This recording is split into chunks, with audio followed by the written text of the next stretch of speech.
চুচুড়ায় form 7 ঘিরে তীব্র উত্তেজনা। 22 নম্বর বুথে 300 জন সংখ্যালঘুর নাম বাদ দেওয়ার অভিযোগ। চুচুড়া বিধানসভার 22 নম্বর বুথ পোলবার রাজহাট গ্রাম পঞ্চায়েতের অন্তর্গত। ওই বুথে মোট 300 জন ভোটারের নামে ফর্ম 7 ভোটার তালিকা থেকে নাম বাদ দেওয়ার আবেদন জমা পড়েছে বলে অভিযোগ উঠেছে। আশ্চর্যজনকভাবে ওই 300 জনই মুসলিম সংখ্যালঘু সম্প্রদায়ের। গ্রামবাসীর অভিযোগ, এলাকার বিএলওকে একাধিক ফর্ম 7 তুলে দেওয়া হয় এবং রাত 12টার মধ্যেই ফর্মগুলো সাবমিট করার নির্দেশ দেওয়া হয় এবং ফর্মে দেখানো হয়েছে কেউ মৃত, আবার কেউ ভারতের নাগরিক নয়। এই ঘটনার খবর ছড়িয়ে পড়তে উত্তপ্ত হয়ে ওঠে রাজহাটের ভুয়াগাছি এলাকার 22 নম্বর বুথ। মঙ্গলবার স্থানীয় বাসিন্দারা ব্যান্ডেল মোড় থেকে পোলবার রোডগামী ভুয়াগাছি মোড়ে পথ অবরোধ করেন। রাস্তার উপর টায়ার জ্বালিয়ে চলে বিক্ষোভ। সকাল 8টা থেকে শুরু হয় অবরোধ। 11টা পর্যন্ত পুলিশ এই অবরোধ তুলতে পারেননি। ইতিমধ্যেই হুগলি গ্রামীণ পুলিশের প্রচুর পরিমাণে ফোর্স সেখানে উপস্থিত হয় এবং উপস্থিত হন হুগলি গ্রামীণ পুলিশের উচ্চতর আধিকারিকরা। অবরোধের জেরে যান চলাচল ব্যাহত হয়। স্থানীয়দের অভিযোগ, পরিকল্পিতভাবে সংখ্যালঘু ভোটারদের নাম ভোটার তালিকা থেকে বাদ দেওয়ার চেষ্টা চলছে। প্রশাসনের তরফে বিষয়টি খতিয়ে দেখার আশ্বাস দেওয়া হয়েছে। ব্যুরো রিপোর্ট, আমার বাংলা নিউজ।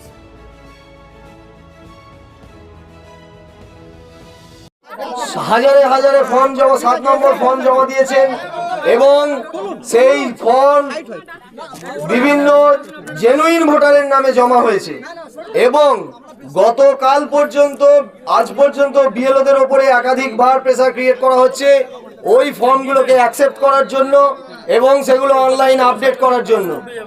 যে ব্যক্তি জমা দিয়েছে আমরা তার আইডেন্টিটি পাচ্ছি না, আপনারাও পাচ্ছেন না। সম্ভবত তারা ভুয়ো আইডেন্টিটি, ভুয়ো ফোন নম্বর থেকে জমা দেওয়া এই ফর্ম দিয়ে সাধারণ মানুষকে স্যার কেন হ্যারাস করা হবে?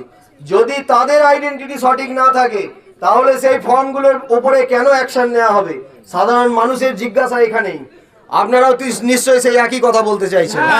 তাই আমাদের সামনে বিডিও সাহেব আছেন, আমরা তার বক্তব্য শুনবো, তার কাছ থেকে আমরা প্রতিশ্রুতি শুনবো এবং তিনি একমাত্র পারেন আমাদের এই এলাকার জন্য। এখানে আমাদের এলাকার প্রশাসনিক মানুষরা রয়েছেন, তাই আমি বিডিও সাহেবের হাতে আমি মাইক্রোফোন দিচ্ছি, ওনার কথা আমরা মনোযোগ দিয়ে শুনি। উপস্থিত সকলকে নমস্কার।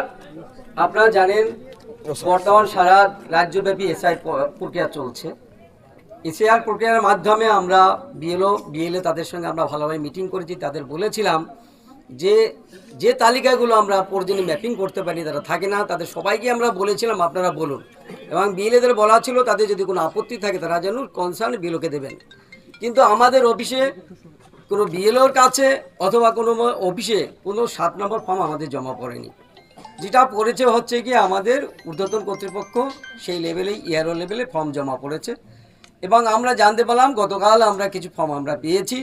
সেক্ষেত্রে দেখা গেছে অনেক লোক ফর্ম 7 অ্যাপ্লাই করেছে কারোর বিরুদ্ধে। এবার আমরা সেই বিএলওকে বলেছি যে ইলেকশনের নিয়ম অনুযায়ী যে কেউ কিছুদিন আগে একটা অর্ডার বেরিয়েছে, সেখানে বলা ছিল যে কোনো লোক একাধিক ফর্ম 7 জমা দিতে পারে এবং সেই অনুযায়ী নিয়ম অনুযায়ী ফর্ম জমা পড়েছে। পদ্ধতিগতভাবে নির্বাচন কমিশন চাইছে কোনো মতেই যেন একজন জেনুইন ভোটারের নাম বাদ না যায়। আমাদের যত ট্রেনিং হয়েছে আমাদের সমস্ত ইয়ারও বিএলওদের বলেছি সাধারণ মানুষজনে তাদের তথ্য ভুল আছে, কাগজ পেপার আমরা যারা শিক্ষিত যারা সচেতন তাদেরও কাগজপত্রে ভুল আছে, বাবার নাম বা নাম মিসম্যাচ ইত্যাদি নানা রকম ভুল ভ্রান্তি আছে। এই প্রক্রিয়ায় সবচেয়ে বেশি আমরা ডিপ্রাইভ হচ্ছি আমরা সরকারি কর্মচারী বা বিএলও যারা রয়েছেন। আপনাদের ব্যক্তিগত আপনাদেরও আতঙ্ক আছে। আমাদের এখানে প্রায় 3 লক্ষ ভোটার, এই 3 লক্ষ ভোটারই ইন্ডিভিজুয়াল আমাদের সিদ্ধান্ত নিতে হবে। আমরা কমিশন যে নিয়ম করে দিয়েছি সেই নিয়ম অনুযায়ী আমরা মানবিকভাবে চেষ্টা করছি যতটা সম্ভব মানুষকে সুরাহা করতে। বারবার বলেছি যে যাতে সাধারণ যে ন্যূনতম ভুল আছে সেটা ইগনোর করে আমরা করতে পারি। এবার যেহেতু ফর্ম 7 জমা পড়েছে, একজন জমা পড়লে তার বাদ যাবে না কেন? একজন প্রতিটা লোক এখানে ভারতীয় নাগরিক, তাদের প্রত্যেকটা ভ্যালিড ভোটার আছে, বৈধ ছিল, তাহলে সুতরাং তাদের সাপোর্টে বার্থ সার্টিফিকেট আছে, মাধ্যমিকের অ্যাডমিট আছে, আদার্স অনেক ডকুমেন্ট আছে। তার ভিত্তিতে আমরা প্রতিদিন এটা ম্যাপিং যদি করতে পারি তাহলে এস্টাবলিশড হয়ে গেল যে আমি যে আমার নাম 2002 থাকতে হবে এমন কথা নেই।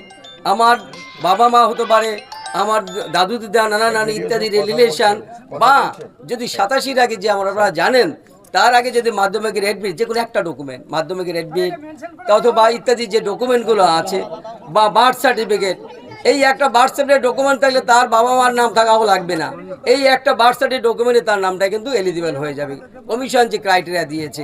বা ওবিসি সার্টিফিকেট যদি থাকে ভ্যালিড যেগুলো রয়েছে ইত্যাদি এর ভিত্তিতে হবে। সুতরাং যে ফর্ম 7গুলো জমা পড়েছে আমরা আগে দেখব, ত্রুটিগতভাবে যদি ভুল থাকে সেগুলো বাদ যাবে, বাদ বাকিগুলো হয়তো এন্ট্রি করে আমরা পরবর্তীকালে সেগুলো আমরা হিয়ারিংয়ে ডাকবো। হিয়ারিংয়ে যখন ডকুমেন্ট থাকলে তারা প্রত্যেকেই আমরা যাদের বৈধ ভোটার তারা এলিজিবল হবে। স্যার যিনি কোনো আতঙ্কের কোনো কারণ নেই, যারা বৈধ নাগরিক তাদের কোনো আতঙ্কের কোনো কারণ নেই। বহু মানুষের জন্ম সার্টিফিকেট নেই, বহু মানুষ মাধ্যমিক দেননি, তারা কি করবে? দেখুন, সবার বার্থ সার্টিফিকেট থাকবে না, সবার আপনার হচ্ছে কি মাধ্যমিকে সার্টিফিকেট থাকবে না, এবার বার্থ সার্টিফিকেট থাকবে না, ওবিসি সার্টিফিকেট থাকবে না। সেখানে কোনো ধরনের আধার যে প্রয়োজনীয় আছে প্রয়োজনীয় এস্টাবলিশ হয়ে যাবে। বহু মানুষের তো এই 13টা ডকুমেন্টসের মধ্যে অনেকেরই অনেক কিছুই নেই দেখা যাচ্ছে, তো তারা কি করবে? দেখুন, এখন যে ফর্মগুলো 7 যা জমা পড়েছে সবারই কিন্তু প্রয়োজনীয়, অর্থাৎ কি বাবা মা অথবা তার দাদু দিদা বা হয়তো মায়ের বাবা বা মায়ের মার নাম আছে, সুতরাং প্রয়োজনীয় তো ম্যাপিং আছে। সুতরাং এরা তো আর না এদের নাম কারণ নেই এমন কেমন তো না, সুতরাং এরা তো আমাদের পোর্টালে দেখা যাচ্ছে এদের প্রয়োজনীয় রয়েছে, তাহলে সুতরাং তাদের আধার বা আধারটা ডকুমেন্টে সাফিসিয়েন্ট। যিনি আবেদন এসেছে আমাদের অফিসের ফর্ম জমা পড়েনি, আমরা পেয়ে বিএলওদের আমরা সেটা দিয়েছি, এবার আমরা দেখবো তদন্ত করে কি পরিস্থিতি আছে, যদি দেখা যায় যে এটা ঠিক না তখন বাদ যাবে। ওখানে দীর্ঘ সময় লাইনে দাঁড়াবার পর স্যারেরা টেবিল থেকে কাগজ ফেলে দিচ্ছে, তাহলে আমরা ওখানে গিয়ে কি করবো? সব কথা তো জানা আছে, এইটা কে করলো সেটা আমরা solve করবো। এটা ঠিক না, যে টেবিল দিয়ে ফেলে দিয়েছে এই কথাটা কিন্তু ঠিক নয়। বলা আছে যে যে যার কাছে যা যা এভিডেন্স আছে তারা সেগুলো জমা দেবেন। এসডিও সাহেবের কাছে আমার ব্যক্তিগত আমি যেমন কি একজন নির্বাচন কমিশনের কর্মচারী, এখানে আমরা যারা আছি একই রকম, কর্মচারী তো সিদ্ধান্ত নেওয়ার থাকে না, কমিশনে গাইডলাইন মেনে কমিশন বলেছে কোনো রকম যেন একজন বৈধ ভোটার বাদ না যায়, আমরাও সেটা এসুরেন্স করব যারা বৈধ নাগরিক বৈধ ভোটার আছে তাদের নাম যেন বাদ না যায়। 95% ভাবে অবরোধ করবেন না। দেখুন, আপনাদেরও সমস্যা আছে, সাধারণত এই রাস্তা দিয়ে বিভিন্ন লোক যাচ্ছেন, আপনারা ডিমান্ড করেছেন আমার আসার জন্য, আমি সেখানে দেখুন আমার হিয়ারিং ছিল, হিয়ারিং ফেলে রেখে আমি আপনাদের দাবি অনুযায়ী চলে এসেছি। ওনাকে সারা আশা করি আপনারাও একই রকম ভাবে আপনার সহায় মুসলিমদেরই হলো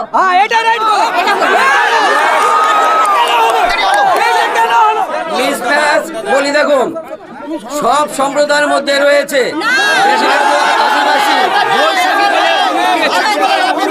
আপনি যা জানেন আমিও তাই জানি, বলছে কি আপনি যা জানেন আমিও তাই জানি, এর বাইরে কি জানবো? আমি তো আর দেখিনি কে মুসলিমদের নাম এসেছে, যদি মিসম্যাচের কথা আসে তাহলে সবার আসবে, হিন্দু মুসলিম সবার, শুধুমাত্র তাদের কাছে আমরা এফআইআর করবো যদি দেখা যায়। আপনি ভুল করতে এসডিও ম্যাডাম কি করে একটা তো বলি কে কি করেছে তার কৈফিয়ত বা উত্তর দেওয়ার স্যার এটা কি করে সমাধান হবে সেটা বলুন। সেইটাই বলছি। দেখুন, যা একটা ঘটনা ঘটেছে, আমাদের বুথে 700 জন ভোটার 330 জনকে রাত্রিরে 12টার সময় বিএলওকে ফর্ম 7 দিয়েছে বাদ দেওয়ার জন্য, যে ইন্ডিয়ান নাগরিক নয় এবং মৃত, প্রত্যেকে জীবিত এখানে সব প্রেজেন্ট আছে, সেগুলো বাদ দিয়ে তার প্রতিবাদ আমাদের এখানে। কেন কে এই ফর্ম 7 জমা দিচ্ছে? ফর্ম 7 বৈশাখী মণ্ডল বলে তার কোনো অস্তিত্ব নেই, সেই ব্যক্তি মানে কমপ্লেন করেছে আমাদের ভোয়াগাছি 22 নম্বর বুথে। 7 নম্বর ফর্ম জমা দিয়েছে, 7 নম্বর ফর্মের মেন হেডিং হচ্ছে হয় মৃত নয় শিফটিং, কিন্তু কেউ এখানে মধ্যে শিফটিং বা মৃত নেই, মৃত বা শিফটিং নেই, কিন্তু সই করেছে বৈশাখী মণ্ডল, তার ফোন নাম্বার তার ভোটার কার্ড নাম্বার দিয়ে জমা দিয়েছে। সে ভুয়ো প্রশাসন তার দায়িত্ব নিয়ে তাকে উপস্থিত করাতে পারছে না কেন বৈশাখী মণ্ডলকে? ইচ্ছাকৃত, পুরোপুরি ইচ্ছাকৃতভাবে। আমাদের প্রত্যেকে জেনুইন। আমার নাম সেলিম জাভেদ। আমার নাম সেলিম নাম বাদ দিয়েছে, সব খেটে খাওয়া মানুষ, গরিব মানুষ, দরিদ্র মানুষ, তারা কত ভিডিওই যাবে বলুন, কতদিন যাবে কাজ কামাই করে? তাদের এক একটা বাড়িতে 4টে করে ফ্যামিলি, না খাটলে চলে না, তারা কি খাবে? এই যে ফর্ম 7 জমা দিয়েছে কে ব্যক্তি?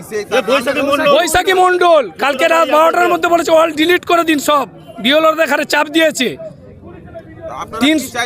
আমরা চাইছি ওইটা সমাধান হোক, বিএলও এখানে ভিডিও আসুক, এসে সমাধান করুক, লিখিত দিক যে আপনাদের নাম কাটা যাবে না, আমরা এটা চাই। এই যে ভোটার এগুলো কি সব একই সম্প্রদায়ের না অন্যান্য সম্প্রদায়? না, শুধু মুসলিম সম্প্রদায়, শুধু মুসলিম।